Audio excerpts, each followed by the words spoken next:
నమస్కారం మేడం, బాగున్నారా? బాగున్నామండి. ఓకే అండి. కేంద్రంలో బీజేపీ పాలన ఎలా ఉందండి? చాలా బాగుంది. ప్రధాని నరేంద్ర మోదీ ఎప్పుడైతే 2014 నుండి ఆయన పరిపాలన మొదలుపెట్టిండో అప్పటి నుంచి భారతదేశం వ్యాప్తంగా కూడా అభివృద్ధి పథంలోనే ముందుకెళ్తూ ఉంది. మోదీ మళ్ళీ గెలుస్తారంటారా? ఖచ్చితంగా గెలుస్తాడండి. అట్లాంటి ప్రధానియే కదా భారతదేశానికి కూడా కావాల్సింది. ప్రజలందరూ కోరుకునేది కూడా ప్రధాని నరేంద్ర మోదీనే. మళ్ళీ మూడవసారి కూడా ఆయన ఖచ్చితంగా గెలిచే అవకాశాలు ఉన్నాయి. అవినీతి లేకుండా, కుంభకోణాలు లేకుండా బీజేపీ పాలనపై మీ అభిప్రాయం ఏంటండి? చాలా మట్టుకి కుంభకోణాలు అనేవైతే ఖచ్చితంగా తగ్గాయండి. అట్లాగే అవినీతి, ఎవరైనా లంచాలు తీసుకోవాలంటే కూడా భయపడుతున్నారు. ఎందుకంటే అన్నింటికీ ఒక సిస్టమ్,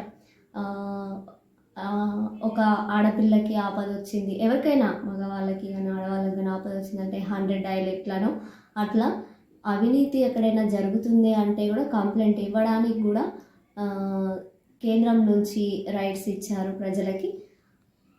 అందువల్ల అవన్నీ చాలా మట్టుకి తగ్గిపోయాయండి. తెలంగాణలో ప్రస్తుతం బీజేపీ పరిస్థితి ఎలా ఉందండి? తెలంగాణలో బీజేపీ అనేది చాలా బాగుంది. ఎందుకంటే కాంగ్రెస్ నుండి సీఎం రేవంత్ రెడ్డి పోటీ చేశారు కామారెడ్డి నుండి మొన్న జరిగిన ఎన్నికల్లో.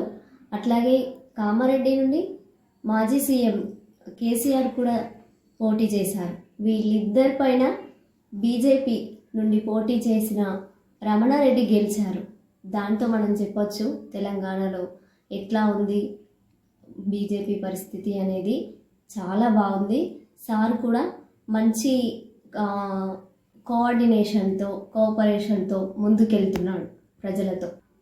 రైతులకు 2,000 రూపాయలు 4 విడతల్లో ఇస్తానని చెప్పి అవి కూడా అందుతున్నాయి అందరికీ. రైతులందరూ కూడా సంతోషంగా ఉన్నారు ఆ డబ్బు వల్ల కూడా. పెట్టుబడి పెట్టి ఎంతో నష్టపోయిన వాళ్ళు ఉంటారు, వారికి ఇవి చాలా మేలు చేస్తున్నాయి. అట్లనే పిల్లలకి ఎడ్యుకేషన్ విషయంలో కూడా ఎంతో సాయం చేస్తున్నారు.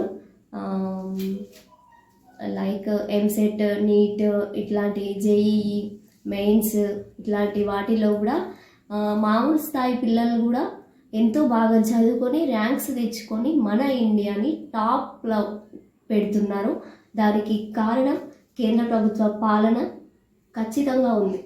అందులో ప్రధాని చొరవ ఖచ్చితంగా ఉందని చెప్పొచ్చు. రామ మందిరం కూడా కట్టించిండు. అది హిందువులకి ఎంతో ఎంతో గర్వకారణంగా చెప్పొచ్చు. సామాన్య ప్రజలకు అందే విధంగా వందే భారత్ రైలు, అట్లాగే మెట్రో రైలు, సీసీ రోడ్స్ అన్నీ కూడా పల్లె ప్రగతి ప్రతి దానికి నిధులు పంపించి ప్రజలందరికీ మంచి చేస్తున్న ప్రధానిని మళ్ళీ మళ్ళీ గెలిపించుకోవాలని ఖచ్చితంగా ప్రజలందరికీ వేడుకుంటున్నాము. అలాగే గెలిపించుకుంటాము కూడా. ఫస్ట్ మన ఇండియాకి ఇందిరాగాంధీ ఎలా ఉండేనో, ముందు చూపుతో ఎట్లా ఉండేనో, ఇప్పుడు కూడా నరేంద్ర మోదీ అదే విధంగా ముందు చూపుతో ప్రపంచ దేశాలతో మమేకమై ముందుకెళ్తున్నాడు. భారతదేశాన్ని ముందుకు నడిపిస్తున్నాడు. సాంకేతికతను కూడా పెంచుతున్నాడు. కాబట్టి మోదీ అనేది ఖచ్చితంగా మనకు అవసరం. మోదీ పాలన మనకు అవసరం. కాబట్టి ఖచ్చితంగా మోడీ గారు మళ్ళీ గెలుస్తారు.